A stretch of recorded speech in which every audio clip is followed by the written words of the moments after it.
Good afternoon, and welcome to the CUNY Academy, where we are not just learning history, we're making history. We're going to talk a little progressive era legislation here. And yes, that was the Florida Georgia Line song, which should remind you of you said it, Adams-Onis Treaty. All right, we're talking Pure Food and Drug Act. All right, so you went over the muckrakers in class yesterday. And now some of the legislation that these muckrakers had a hand in getting passed. For Pure Food and Drug Act, is one that outlawed the transportation of impure diluted food. So basically, if you're going to have meat that says grade A meat, it's got to be grade A meat, for example. And you can't have the deliberate mislabeling of foods and things like that. And this is something a lot of the monopolies, trust businesses, etc., would do to kind of try and cut costs, save money, and things like that. So it put the government, federal government, in charge of all the labeling of products. We still have that today. We saw in class yesterday, something with Johnson and Johnson, for example. So this is a way to make sure that what you're eating, what you're consuming, is exactly what it says it is. All right, and then there's going to be a federal government agency responsible for enforcing this policy. All right, same year, very similar, is the Meat Inspection Act. This one of Teddy Roosevelt's more crowning achievements. And we obviously are going to read The Jungle in class tomorrow, so this will give you an idea kind of what they're getting at. If you've never read that before, you'll become a veterinarian really quick.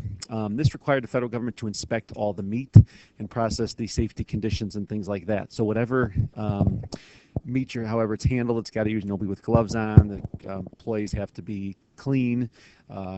Something gets blood or something into the meat, it's got to be thrown out as opposed to just grind up that way. And if you read The Jungle, you'll see some evidences of rats being put in there, human beings being chopped up and put into meat. Some real horrible stories like this. So in the federal government, some people said is overstepping their bounds because this is something that should be done at the local level, but we know with all the local corruption and things, it was hard for that to happen with graft and political machines and things like that. So now you're going to have the federal government in charge of food and consumer products and things like that. And they're able to do this because all this meat, packaged in Chicago primarily, is going to be shipped through interstate commerce. Okay? Now, 1913 is another big year. President Wilson is elected that year and signs a lot of pieces of legislation. Creates a Department of Labor. This is a cabinet department basically designed to promote the welfare of the working people. Okay, and they had 4 bureaus, including a children's bureau. This was done to try and curb child labor. Remember, they attempted to amend the Constitution and couldn't to ban child labor, but this way the government was going to be overseeing this, the wages, the treatment of workers, workmen's compensation suits, things like that. So this is basically what labor unions had been fighting for, is to get some recognition from the government. Okay, if there's strikes, you would go to the labor department to resolve the disputes and talk out your problems and things like that. And we still have this department today, and they do a lot of good things. The Clayton Antitrust Act. All right, remember we had a Sherman Antitrust Act. Obviously, this Clayton is designed to strengthen that. Okay, it's going to put more teeth into it and allow them to enforce the laws more clearly. It exempted labor unions and farmers cooperatives because by definition those were organizations that were conspiring to restrain trade. That was the language of the Sherman Antitrust Act. If you conspired to restrain trade, the government could investigate and fine you. All right? I don't think you can read the next part. I'm sorry about that. And then farmers cooperative, same thing. They were restraining trade, so they were exempted from that. So it was deliberately targeted businesses only. Okay, where Sherman did not initially do that. Okay, and it prohibited the exclusive sales contracts, all right, and local price cutting to freeze out competitors as well as rebates. Okay, so rebates is the word here. This, where the Sherman Antitrust Act just said you can't conspire to basically create a monopoly, this said here's specific things you cannot do. So it made it more specific. All right, so exclusive sales contracts is where you would have a business or a monopoly and you say, hey, I'm only going to sell to you because you're paying me the most money, and I'm going to freeze out your competitors. So you pay me more and I won't let your competitor use my rail line, for example. Okay, price cutting, same thing. All right, you might have a monopoly on a gas station. You cut your prices by 10 cents, and then there's a competitor who can't keep up with you, and he goes out of business, and then now you have the monopoly, and you turn around and raise your prices thereafter. Okay, we saw that with Sirius XM radio. There was Sirius and there was XM for a while. There were 2 different competitors, and then they merged. So the government investigated that.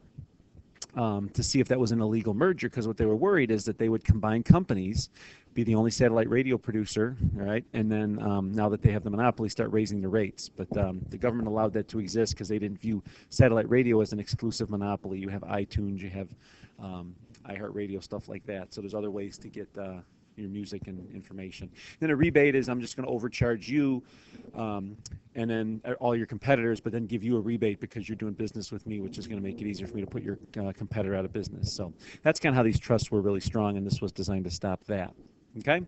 Then the Federal Reserve System, this is going to be huge in later classes, AP Government, as well as economics. And this basically created a flexible currency. So we are no longer going to be on the gold standard or the silver standard. We're going to have just a flat greenback currency that is backed by the government. Okay?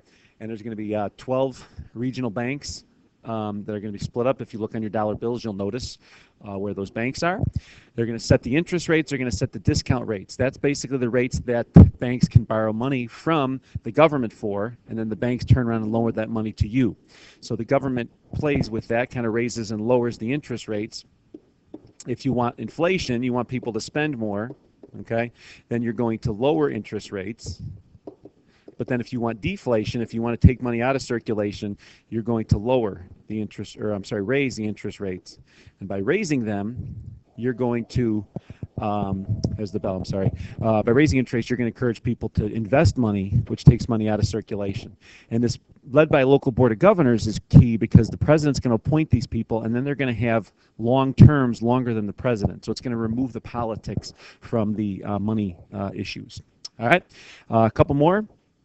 Okay, 1913, we have the 16th Amendment, all right, which gave Congress the power to levy an income tax, and the 17th Amendment that provided for the direct election of senators. These are both designed to limit the power of big businesses and the elites. The income tax is meant to spread the wealth a little bit more, all right, and that was very minor. Only about 3 to 5% of the population paid it. Now almost over half does.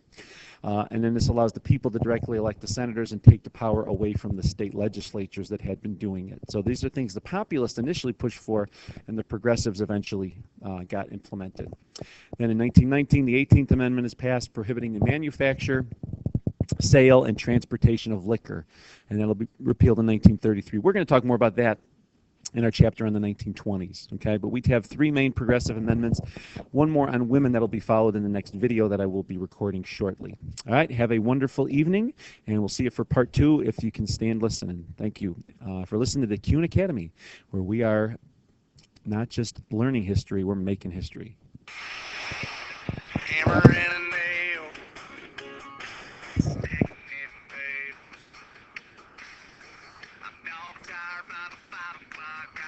I'm ready to race, babe. This is getting real.